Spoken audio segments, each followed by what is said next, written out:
क्या हाल चाल, बढ़िया एकदम। और आज हम लोग क्लास 9 की फिजिक्स का चैप्टर स्टार्ट करने जा रहे हैं जिसका नाम है बेटा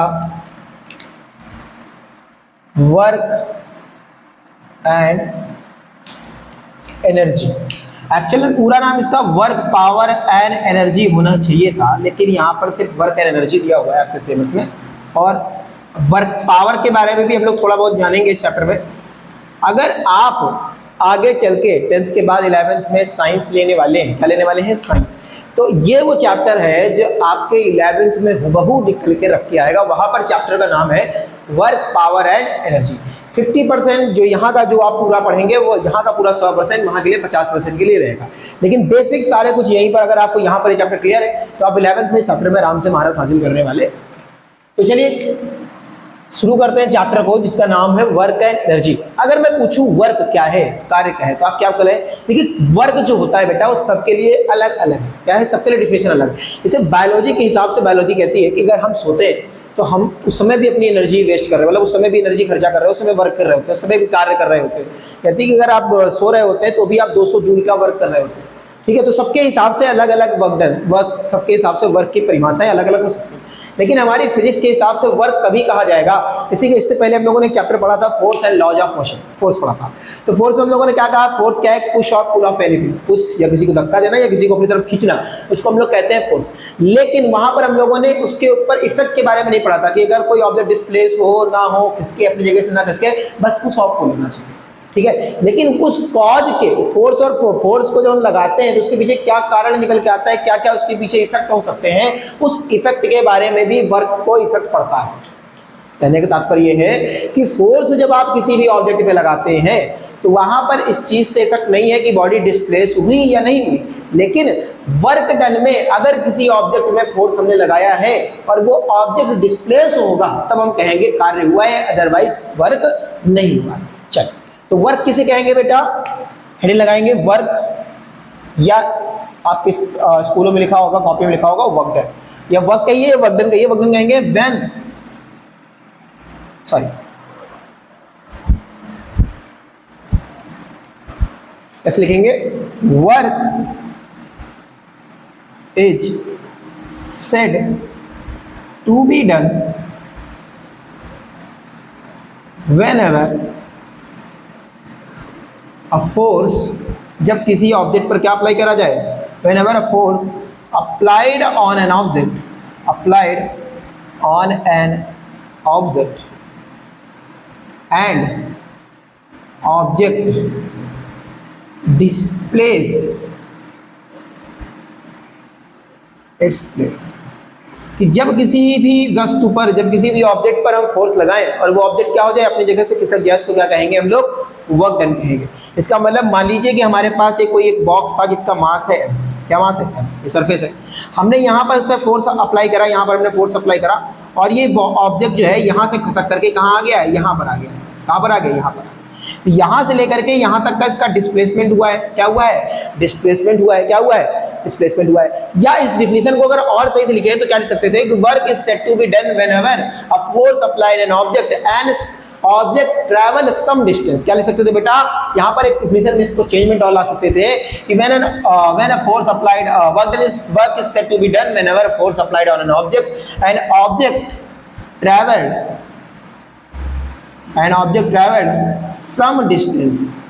some distance, और उसी सम डिस्टेंस को ही हम लोग डिस्प्लेसमेंट कहते हैं। क्या कहते हैं बेटा?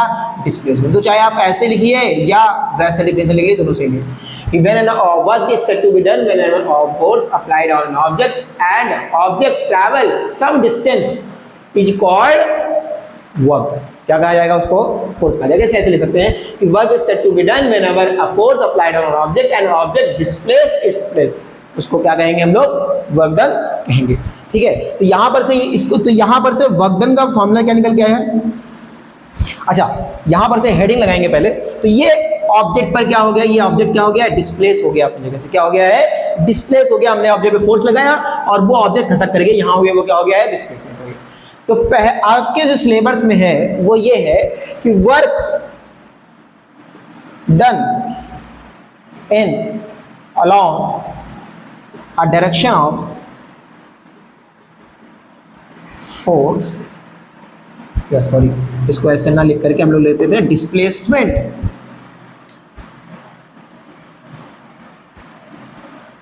वर्क डन व्हेन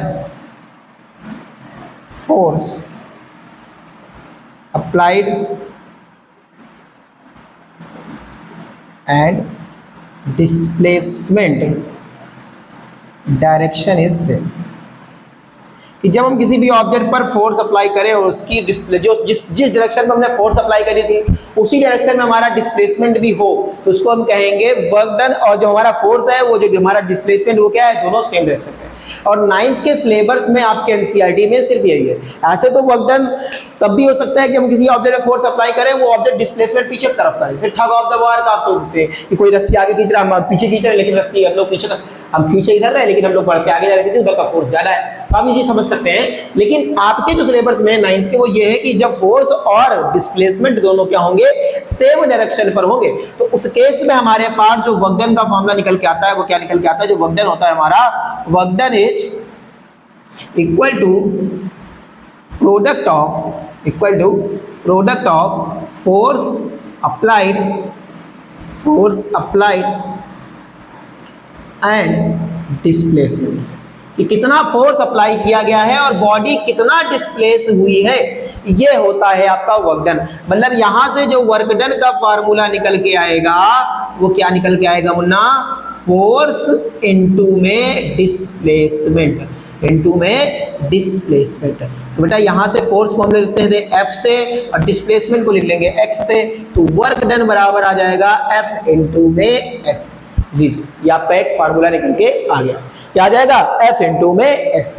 तो आइए बात करते हैं इसकी आगे यूनिट्स की, इसकी यूनिट क्या होगी और बाकी चीजें क्या हो सकती है। ठीक है, कहानी यहाँ तक क्लियर है। अभी तक हमने क्या सीखा कि वर्क डन क्या होता है, कि जब किसी ऑब्जेक्ट पर फोर्स अप्लाई करें और वो ऑब्जेक्ट अपनी जगह से डिस्प्लेस हो जाए तो उसको कहेंगे वर्क डन। जैसे हम दीवार पर फोर्स अप्लाई करें तो ये दीवार डिस्प्लेस नहीं होगी तो हमारा वर्क डन क्या होगा, 0। मतलब अगर किसी भी ऑब्जेक्ट पर हमने फोर्स अप्लाई करा है तो वो ऑब्जेक्ट को डिस्प्लेस होना होगा, तभी हम कहेंगे कि हमारा वर्क कंप्लीट हुआ है। जैसे फुटबॉल को किक मारे तो हमने फुटबॉल पे फोर्स लगाया और फुटबॉल क्या हो गई, अपनी जगह से डिस्प्लेस हो गई, तो हमने क्या कहा कि हमारा वर्क डन हुआ है। फिर हम लोगों ने पढ़ा क्या, work done when force and displacement दोनों क्या होंगे, सेम डायरेक्शन के होंगे। ये हमारे क्लास 9 के सिलेबस में। एक्चुअल में मैं आपको एक चीज और बताऊंगा, आपके सिलेबस में तो नहीं है 9th के, कई प्राइवेट पब्लिकेशन किताबें उसको छापती हैं और स्कूलों में भी पढ़ाया जाता है, तो मैं आपको वो भी पढ़ा देता हूँ ये क्या है। ठीक है, चलिए पहले हम लोग इसकी यूनिट की बात कर लेते हैं, फिर आगे कहानी बढ़ाते हैं। चलिए बेटा, तो हम लोगों ने अभी तक जो फार्मूला पढ़ा है वो क्या पढ़ा बेटा, F इनटू में W इक्वल टू में F इनटू में S। यहाँ पर x क्या है, डिस्प्लेसमेंट है, आप चाहे s से लिखिए या x से लिखिए, बात सेम ही रहने वाली है। हम लोग डिस्प्लेसमेंट को किताबों में अगर आपके f इनटू में s लिखा है तो भी सही है, दोनों चीजें सेम है, ये भी डिस्प्लेसमेंट है।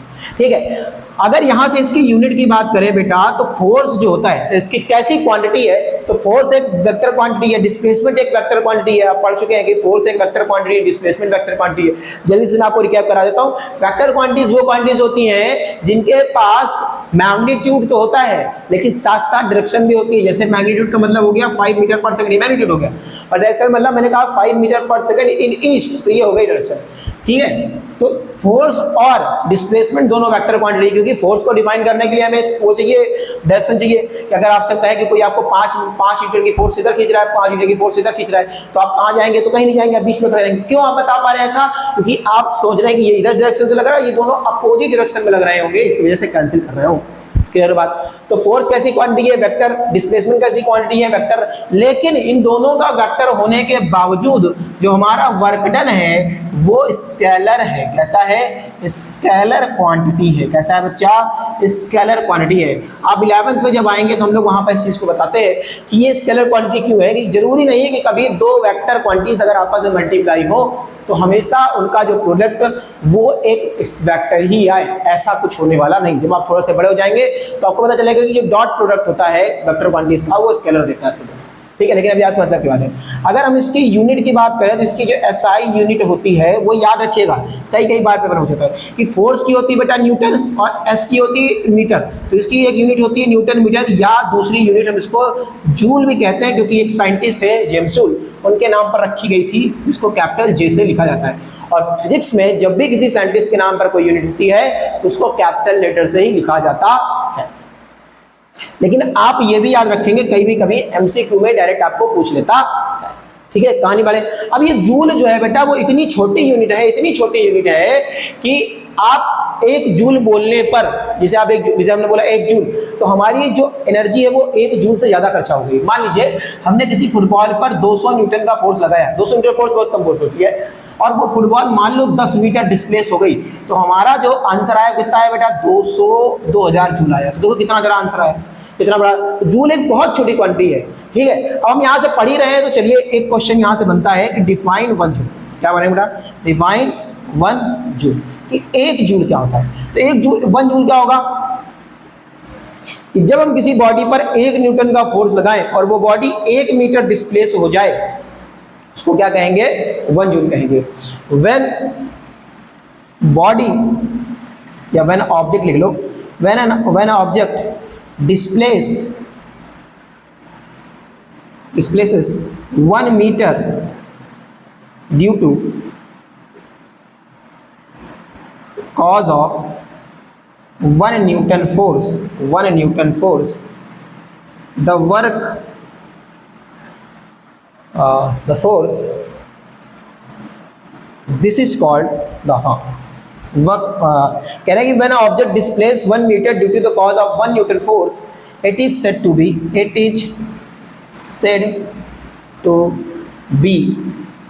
1 जूल। क्या कहेंगे उसको, 1 जूल कहेंगे। क्या कहेंगे, 1 जूल कहेंगे।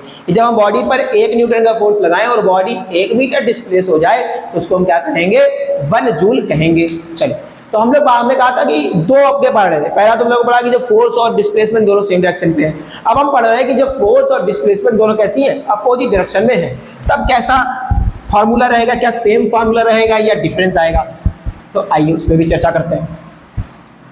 हेडिंग क्या लगाएंगे बेटा, व्हेन फोर्स एंड, या फोर्स अप्लाइड लिख लेना, when force applied and displacement are opposite direction. कैसी डायरेक्शन में है बेटा, अपोजिट डायरेक्शन में है। तब वैसे मान लीजिए, या अपोजिट डायरेक्शन ना लिख करके लिख दीजिए not in same direction, in same direction. ये दोनों सेम डायरेक्शन में नहीं है। तो क्या कहेंगे, मान लीजिए आपके पास एक कोई ऑब्जेक्ट है, ये जिसका मास है m, और हम फोर्स यहाँ पर ऐसे लगा रहे हैं। कैसे लगा रहे हैं, ऐसे एक एंगल पर लगा रहे हैं। ये आप नॉर्मल खींचते भी होंगे, जैसे आप ट्रॉली बैग लेकर चलते हैं तो कैसे देखिए, ट्रॉली बैग ऐसे खिसक रहा है, ट्रॉली बैग कैसे खिसक रहा है, ऐसे जा रहा है, और आपने फोर्स कैसे लगा रखा है, ऐसे लगा रखा है। कैसे लगा रखा है, ऐसे। तो यहाँ पर आपने फोर्स ऐसे लगा रखा है, और डिस्प्लेसमेंट कैसा हो रहा है, इधर हो रहा है। मतलब फोर्स लग रही है इधर, ये लग रही है फोर्स, और डिस्प्लेसमेंट किधर हो रहा है, इस तरफ हो रहा है। मतलब ऑब्जेक्ट खसक के यहाँ जा रहा है, और यहाँ से कहाँ जा रहा है, यहाँ। तो ये जो फोर्स अप्लाइड हो रही है किसी भी ऑब्जेक्ट पे, ये दोनों सेम डायरेक्शन में रहेंगे। फोर्स इधर अप्लाई हो रही है और डिस्प्लेसमेंट इस डायरेक्शन पे हो रहा है। तो यहाँ पर एक एंगल के साथ फोर्स अप्लाई होती है। तो यहाँ पर जो हमारा फार्मूला आता है वो आता है W बराबर F इंटू में x cos थीटा। क्या आता है, F इंटू में s cos थीटा। इसी वजह से आपके कोर्स में नहीं, क्योंकि cos थीटा आपने ट्रिग्नोमेट्रिक रेशियोज के बारे में अभी तक 9th में जाना नहीं है। या इसको हम दूसरे तरीके लिख सकते हैं कि F इंटू में s cos थीटा। ये आपका फॉर्मूला है। और एक्चुअल बात, सच बात ये है कि वर्क डन का जो सबसे रियल फार्मूला है वो यही फार्मूला है, ठीक है। लेकिन ये 9th के सिलेबस में नहीं है, आपके 11th के सिलेबस में। अब आपको बात आई कि सर cos थीटा क्या है। तो थीटा बेटा कोई भी एंगल है, यहाँ पर एंगल कैसे कैसे होते हैं, जैसे cos 0 आप याद कर लीजिए, cos 0 की वैल्यू होती है 1। cos 30 याद कर लीजिए, cos 30 की वैल्यू होती है √3/2। cos 60 याद कर लीजिए, उसकी वैल्यू होती है 1/2। cos 45 याद कर लीजिए, उसकी वैल्यू होती है 1/√2। cos 90 याद कर लीजिए, उसकी वैल्यू होती है 0। और cos 180 याद कर लीजिए, उसकी वैल्यू होती है -1। आपका इतने से ही काम चल जाने वाला है 9th, तो चल जाने वाला है। और जब cos 90 होती है, जब फोर्स परपेंडिकुलर किसी भी ऑब्जेक्ट पर लगती है, तो उस समय पर हम कहते हैं कि वो ऑब्जेक्ट में जो वर्क डन हो रहा है वो क्या हो रहा है, 0 हो रहा है। अब आइए बात करते हैं नेचर ऑफ वर्क डन कि वर्क डन के क्या क्या नेचर हो सकते हैं। चलिए, यहाँ तक कहानी क्लियर होगी मेरे ख्याल से। चलिए हम लोग बात करने जा रहे हैं बच्चा वर्क डन के नेचर की, किस प्रकार का नेचर हो सकता है वर्क डन का। तो नेचर ऑफ वर्क डन लगाएंगे क्या, nature of work done, work done का नेचर। तो सबसे पहले हम लोग लिखेंगे बेटा पॉजिटिव वर्क डन। ऐसे लिखेंगे पॉजिटिव की जिंदगी में सबको पॉजिटिव रहना चाहिए, तो पॉजिटिव से बात करते हैं, पॉजिटिव वर्क डन। कैसा work done, positive work done. कैसे लिखेंगे, व्हेन फोर्स एंड डिस्प्लेसमेंट, जब फोर्स और डिस्प्लेसमेंट हमारा दोनों सेम डायरेक्शन में हो जाएंगे, force and displacement are in same direction, यहां पे से लिखा are in same direction, then work done is positive. Work done कैसा होगा, पॉजिटिव होगा, क्योंकि दोनों सेम डायरेक्शन पे, हम फोर्स इधर लगा रहे थे, डिस्प्लेसमेंट भी हमारा इधर हो रहा था, या फोर्स इधर लगा रहे थे, डिस्प्लेसमेंट भी हमारा इस डायरेक्शन में हो रहा था, तो क्या कह सकते हैं बेटा, पॉजिटिव। इसका एग्जांपल क्या कह सकते हैं बेटा, एग्जांपल में क्या कह सकते हैं, एग्जांपल्स में, एग्जांपल क्योंकि बहुत जरूरी है। कैसे लिख सकते हैं, पुशिंग और पुलिंग द डोर, हम डोर को अपनी तरफ खसीद रहे हैं, अगर फोर्स इधर लगा है, डोर हमारी तरफ आ रहा है, डोर को पुश कर रहे हैं, डोर उधर जा रहा है, तो ये हो सकता है। दूसरा एग्जांपल क्या हो सकता है, बहुत सारे हो सकते हैं, किकिंग अ फुटबॉल, किकिंग अ फुटबॉल, कि हमने फुटबॉल को इस डायरेक्शन में फोर्स लगाई तो फुटबॉल इसी डायरेक्शन में भाग गई, फुटबॉल, ठीक। और ये हो गया आपका वर्क डन। लेकिन अगर कोई लोग आईसीएससी से हैं और वो भी मेरा वीडियो देख रहे हैं, या 11th वाले भी देख रहे हैं, तो उनके लिए बता दें, क्योंकि थीटा भी हमने एक फॉर्मूला लिखा था, क्या लिखा था बेटा, W इक्वल टू में F इंटू में S cos थीटा। तो इस थीटे का भी तो कुछ मतलब होगा, इस थीटे का भी तो कुछ मतलब होगा बेटा। अगर आपका थीटा, अगर आपका एंगल कितने बड़ा है बेटा, 90 से छोटा है, तो छोटा है 90 से छोटा है या 90 के बराबर है, और 0 से बड़ा है, अगर आपका एंगल 0 से बड़ा और 90 से छोटा या 90 के बराबर है, तो उस केस में भी हम बोलते हैं, मतलब आप एक्यूट की बात कर सकते हैं, या हम इधर सिंपल से थीटा कैसा होना चाहिए हमारा, एक्यूट होगा। कैसा होगा, एक्यूट होगा, बहुत क्यूट होगा। कैसा होगा, बहुत क्यूट। अगर थीटा हमारा क्यूट होगा, एक्यूट एंगल होगा, तो भी हमारा वर्क डन क्या आएगा बेटा, पॉजिटिव आएगा। चलिए अब बात करते हैं नेगेटिव वर्क डन की। किसकी बात करते हैं मुन्ना, नेगेटिव वर्क डन की।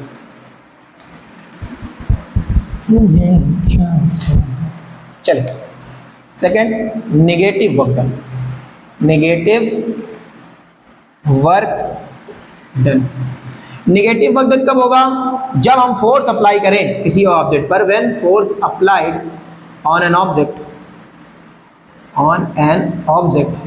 और ऑब्जेक्ट जो है, object and it displace in opposite direction, is displaced in opposite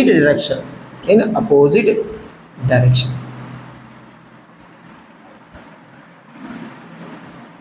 इसमें क्या क्या एग्जांपल ले सकते हैं बेटा, क्या क्या एग्जांपल ले सकते हैं, ठग ऑफ द वार ले सकते हैं, कि हम जब किसी रस्सी को खींचते हैं तो हम इधर खींच रहे होते हैं, लेकिन अगर उधर का फोर्स ज्यादा है तो उधर कर सकते चले जाएंगे, तो ये हो गया। और क्या क्या हो सकता है बेटा, इसमें work done against the gravity हो सकता है, कि ग्रेविटी की जब अगेंस्ट में हम कोई भी काम कर रहे होते हैं, या इससे सीधा लिखते हैं लिफ्टिंग द बॉल, ऐसे लिख दो ना, lifting the ball against the gravity, lifting the ball against the gravity. जब ग्रेविटी के अगेंस्ट में हम बॉल को लिफ्ट करते हैं, मतलब अब हमारा फोर्स नीचे जा रहा है लेकिन डिस्प्लेसमेंट ऊपर हो रहा है, तो उसको भी कहेंगे अगेंस्ट द ग्रेविटी, तब भी हो सकता है। तो नेगेटिव वर्क डन के लिए क्या है, कि अगर या तो फोर्स हम अप्लाई कर रहे हैं और ऑब्जेक्ट हमारा आज कोई जैसे, अगर हमने यहाँ पर से फोर्स, हम फोर्स अप्लाई कर रहे हैं कि ऑब्जेक्ट ऐसे चला जाए, लेकिन ऑब्जेक्ट खसकता चला जा रहा है, तो उस केस में भी हमारा क्या होगा, डिस्प्लेसमेंट होगा। या कोई कार अगर ढलान पे खड़ी है और आप उसको ऊपर जा रहे हैं, लेकिन कार नीचे आती जा रही है, उस केस में भी हमारा फोर्स क्या होगा, नेगेटिव वर्क डन होगा। कैसा होगा, नेगेटिव।